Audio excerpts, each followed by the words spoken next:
नमस्कार विद्यार्थी मित्रांनो, आपण मागच्या लेक्चरमध्ये बघितलं आहे की प्रकल्पाची सुरुवात करताना आपण बघितलेलं आहे की उद्योगाची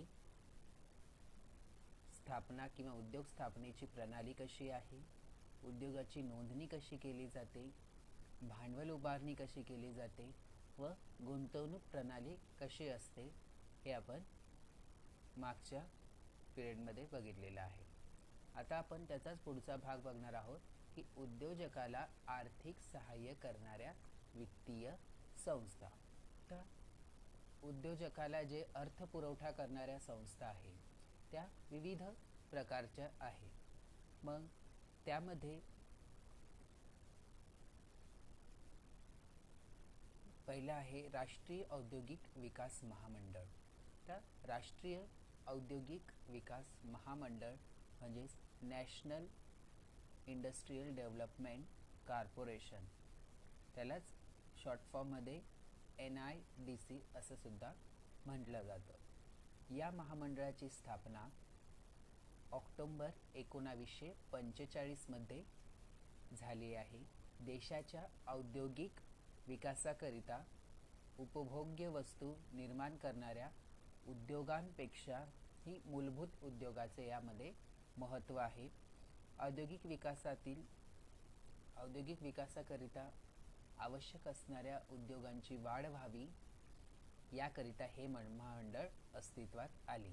देशातील औद्योगिक विकासाला चालना देण्याकरिता इतर उद्योगांना उपयुक्त ठरणारी यंत्रसामग्री, भांडवली माल व साधन साहित्य निर्माण करणाऱ्या उद्योगांना हे महामंडळ आर्थिक सहाय्य करते।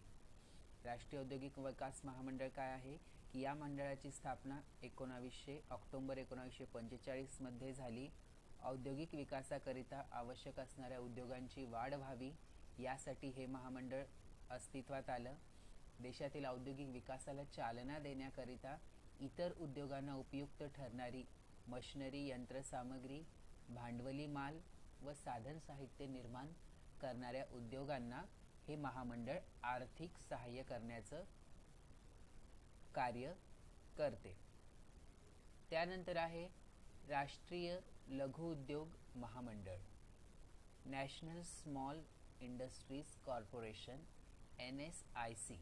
त्या राष्ट्रीय लघु उद्योग महामंडळाची स्थापना ही फेब्रुवारी 1965 मध्ये भारत सरकारने केली। याची स्थापना केव्हा झाली तर फेब्रुवारी 1965 मध्ये कोणी तर भारत सरकारने केली आहे। उद्योजकाला लागणारी यंत्रसामग्री भाडे करारावर अथवा सुलभ हप्त्याने उपलब्ध करून दिली जाते। तर अर्थसहाय्य करताना ही उद्योजकांना लागणारी जी काही साधन सामग्री आहे, यंत्रसामग्री आहे ती भाडे तत्वावर कराराच्या सहाय्याने उपलब्ध करून दिली जाते, सुलभ हप्त्याने ती उपलब्ध करून दिली जाते। यंत्रसामग्रीच्या किमतीच्या 20 ते 33.5% रक्कम भरून सवलतीच्या अटींवर सुलभ हप्त्याने यंत्रसामग्री ही उपलब्ध करून दिली जाते। तर राष्ट्रीय लघु उद्योग महामंडळाची स्थापना फेब्रुवारी 1965 मध्ये भारत सरकारने केले आणि उद्योजकांना लागणारी जी काही यंत्रसामग्री आहे ती करारावर अथवा सुलभ हप्त्यावर उपलब्ध करून दिली जाते। यंत्रसामग्रीच्या किमतीच्या 20 ते 33% रक्कम भरून सवलतीच्या अटींवर सुलभ हप्त्याने यंत्रसामग्री उपलब्ध करून दिली जाते। त्यानंतर आहे भारतीय औद्योगिक वित्त पुरवठा महामंडळ, त्या industrial finance corporation of India IFCI। तर याची स्थापना झालेली आहे 1 जुलै 1948 रोजी। भारतीय औद्योगिक अर्थपुरवठा महामंडळाची स्थापना करण्यात आली आहे। याची स्थापना केव्हा झाली तर 1 जुलै 1948 रोजी या संस्थेची स्थापना झालेली आहे। या मंडळाची औद्योगिक क्षेत्रात व्यापक प्रमाणावर अर्थपुरवठा करण्याचे कार्य हे महामंडळ करत असते। याचं कार्य काय आहे की औद्योगिक क्षेत्रामध्ये व्यापक प्रमाणावर मोठ्या प्रमाणावर अर्थपुरवठा करण्याचं कार्य हे महामंडळ करत असतं. तर या महामंडळाचं मेन उद्दिष्ट आहे की मध्यम व दीर्घ उद्योगांना कर्ज पुरवठा करणे. मध्यम व दीर्घ उद्योगांना हे महामंडळ कर्ज पुरवठा करण्याचं कार्य करते.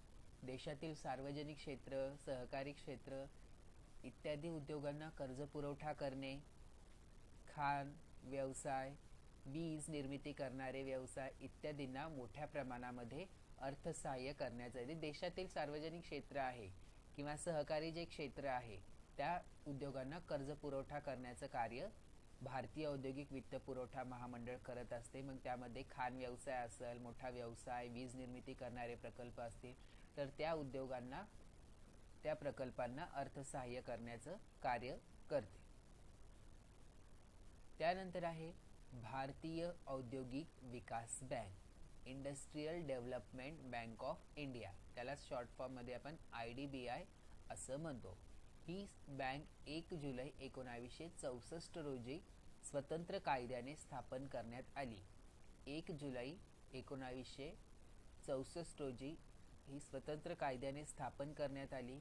1976 पासून केंद्र सरकारच्या अखत्यारीत स्वतंत्रपणे करण्यात आली आहे. 1964 मध्ये स्वतंत्रपणे ती स्वतंत्र कायद्याने अस्तित्वात आली. त्यानंतर 1976 पासून केंद्र सरकारच्या अखत्यारीत ती स्वतंत्रपणे करण्यात आली आहे. औद्योगिक विकासाची शासकीय धोरणे राबविणे हे बँकेचे प्रमुख उद्दिष्ट आहे. औद्योगिक विकासाची शासकीय धोरण, जे शासकीय नियम आहे ते प्रत्यक्षात राबविणे हे महत्त्वाचं उद्दिष्ट आहे. अविकसित व मागास विभागासाठी कार्य करणारी ही विकास बँक आहे.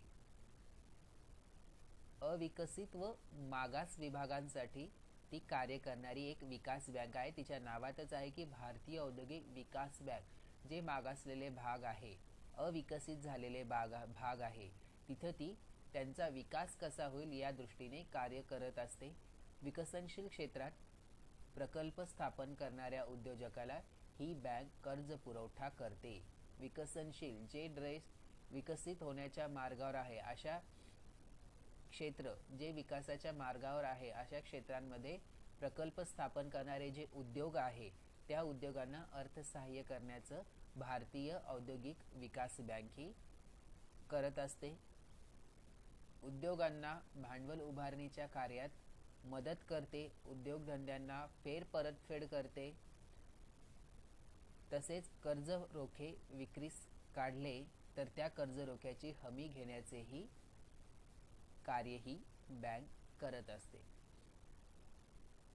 त्यानंतर आहे भारतीय औद्योगिक पत व गुंतवणूक महामंडळ, industrial credit and investment corporation of India, त्याला शॉर्ट फॉर्ममध्ये ICICI म्हणतो.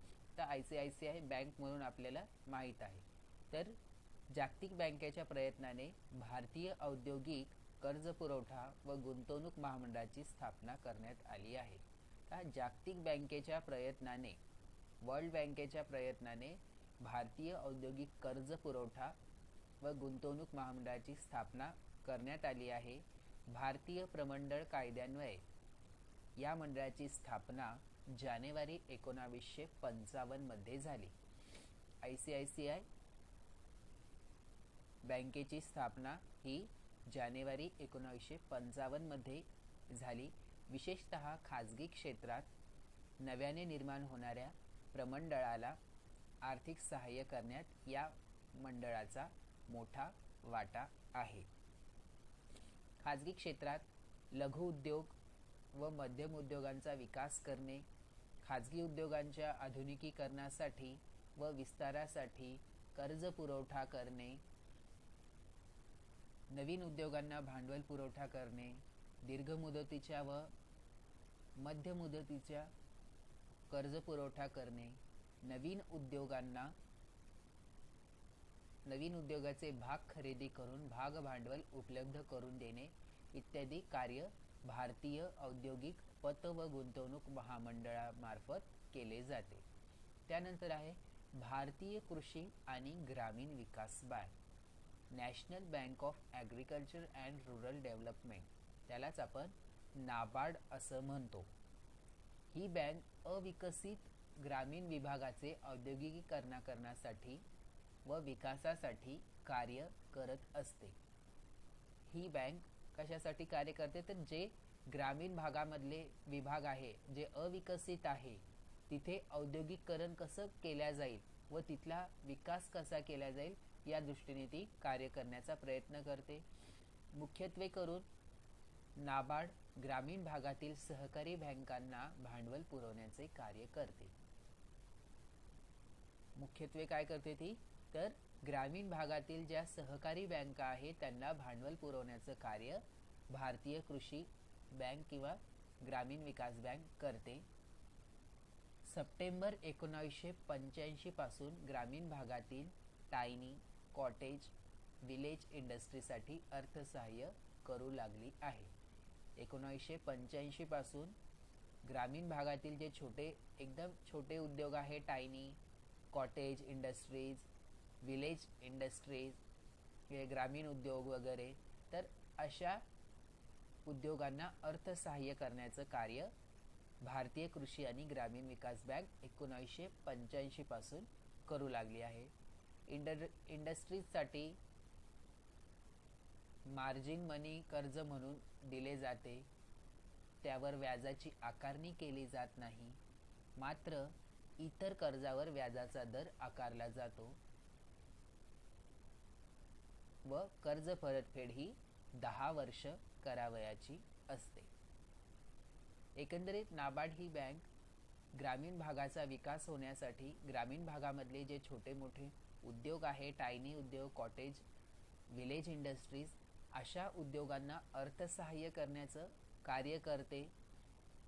इंडस्ट्रीजसाठी, उद्योगांसाठी मार्जिन मनी म्हणून कर्ज दिलं जातं.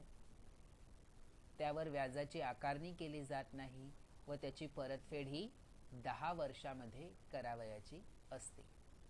त्यानंतर आहे राज्य वित्तीय महामंडळ, स्टेट फायनान्स कॉर्पोरेशन, SFC.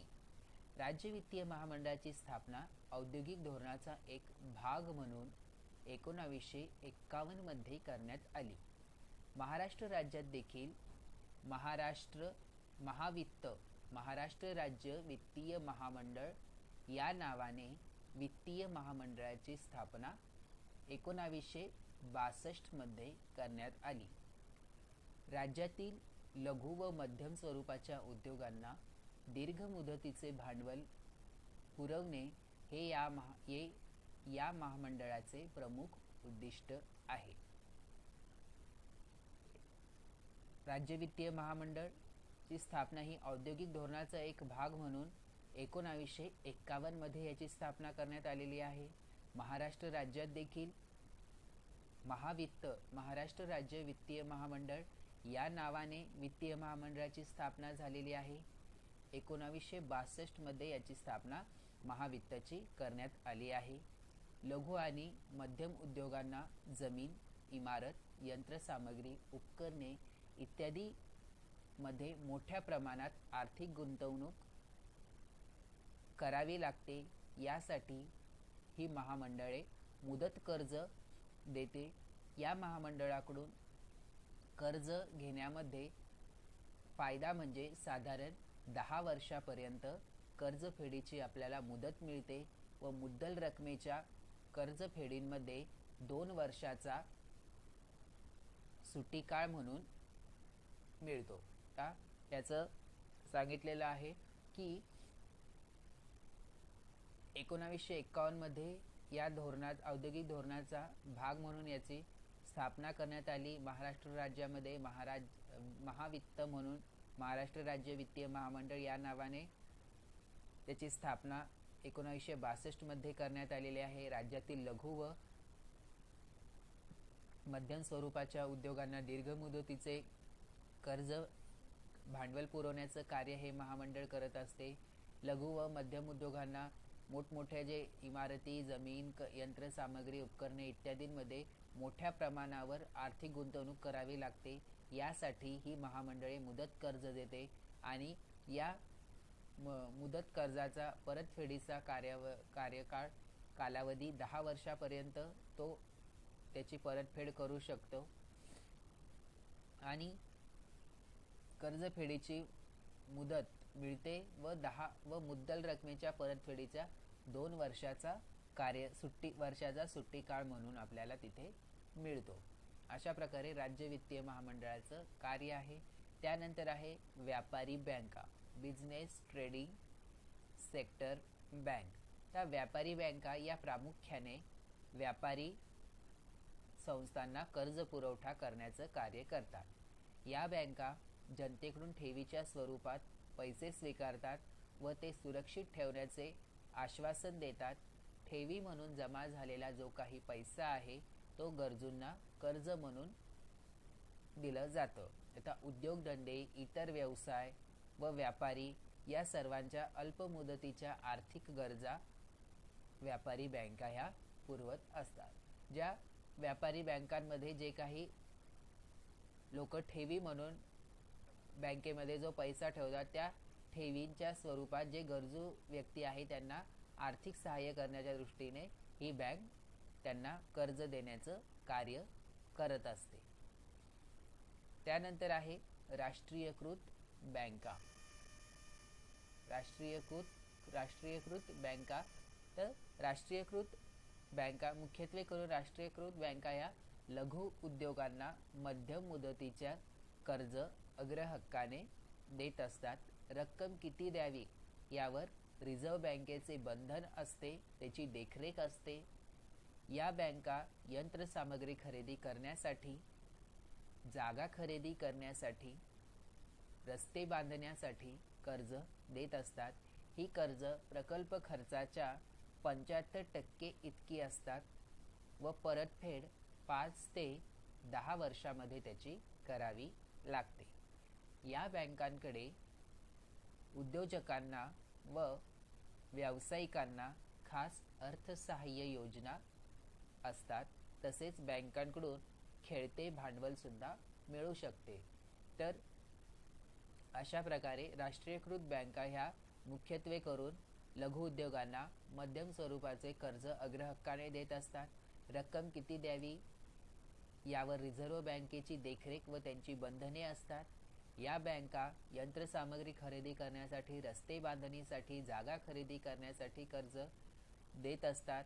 प्रकल्प खर्चाच्या 75% कर्ज ही असतात व परतफेड त्याचे 5 ते 10 वर्षापर्यंत करावी लागते.